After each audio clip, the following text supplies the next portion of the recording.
Jizzaxda klaster fermer xo'jaligidan 1 milliard so'mdan ortiq qarzdor bo'lib qoldi. Fermer ayni paytda har tomonlama bosim ostida qolgan. Soliq hech narsani eshitishni istamayapti. Lizingga olingan texnikalar qo'ldan ketgan. 80 gektarga ekilgan g'allaga bir marta ham o'g'it berilmadi. Xo'sh, 195 ta ijro ishi doirasida 62 milliard so'm qarzi bor Jizzax industrial to'qima klasterini kim qo'llayapti? Sharof Rashidov tumanidagi Humoyun Uralov fermer xo'jaligi rahbari Ahror Shermonov Jizzax industrial to'qima mas'uliyati cheklangan jamiyatidan haqini ololmay og'ir moliyaviy holatga tushib qolganini aytmoqda. U yetishtirgan paxta xom ashyosi uchun milliardlab so'm mablag' haligacha to'lanmagan. Humoyun Uralov fermer xo'jaligida paxta yetishtirish bo'yicha klaster Jizzax industrial to'qima MChJ bilan shartnoma tuzilguniga qadar hammasi yaxshi edi. Dastlab 2023-yilgi paxta shartnomasi bo'yicha klaster 490 million so'm qarzdor bo'lib qolgan. Keyinchalik uning bir qismi mineral o'g'itlar bilan hisob-kitob qilingan va hozirda 375 million so'm qarz qolgan. 2025-yilgi paxta hosili bo'yicha klaster yana 975 million so'mni to'lamagan. Shu tariqa umumiy qarzdorlik 1 milliard 350 million so'mga yetgan.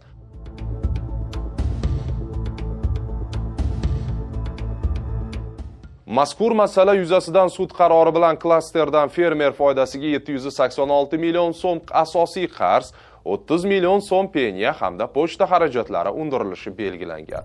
Majburiy ijro byurosi Jizzax viloyati boshqarmasining Kun.uzga ma'lum qilishicha, ijro jarayoni doirasida korxonaning bank hisob raqamlariga band solingan, mulklari xatlangan va aktivlari auksion savdolariga chiqarilgan.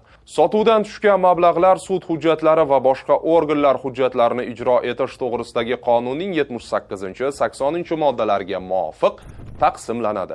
E'tibor qiling, ushbu klasterga nisbatan 195 ta ijro hujjati mavjud bo'lib, umumiy qarzdorligi 62,6 milliard so'mni tashkil qilmoqda.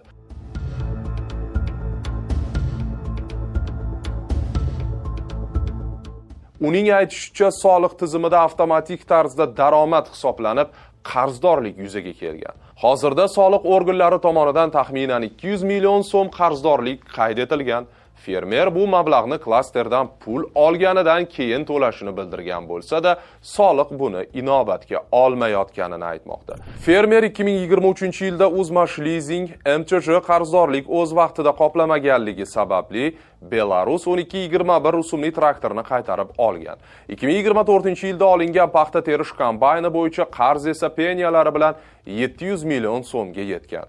Fermerga ko'ra hozirgi kunda 50 gektar yerga paxta ekish uchun zarur tayyorgarlik ishlari to'liq boshlanmagan.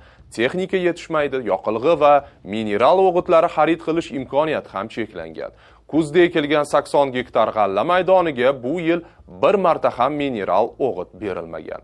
Fermer klaster bilan hamkorlik shartnomasi tuman hokimligi tavsiyasi asosida tuzilgani aytilmoqda.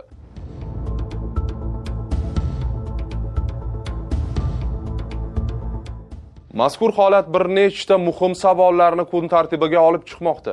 Qanday qilib qarzdorligi 62,6 milliard so'mga yetgan kompaniya bilan o'nlab fermerlar shartnoma tuzgan?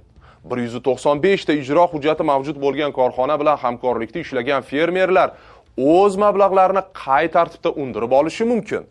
Auksion orqali sotilayotgan mulklar bu qarzlarni qoplashga yetadimi degan savol fermerlarni, haqdorlarni tashvishga solmoqda. Aslida klaster tizimi fermerlarga qanot bo'lishiga umid qilingan byurokratik to'siqlarsiz tengma-teng ishlashi uchun boshlangan islohot natijasi hisoblanadi.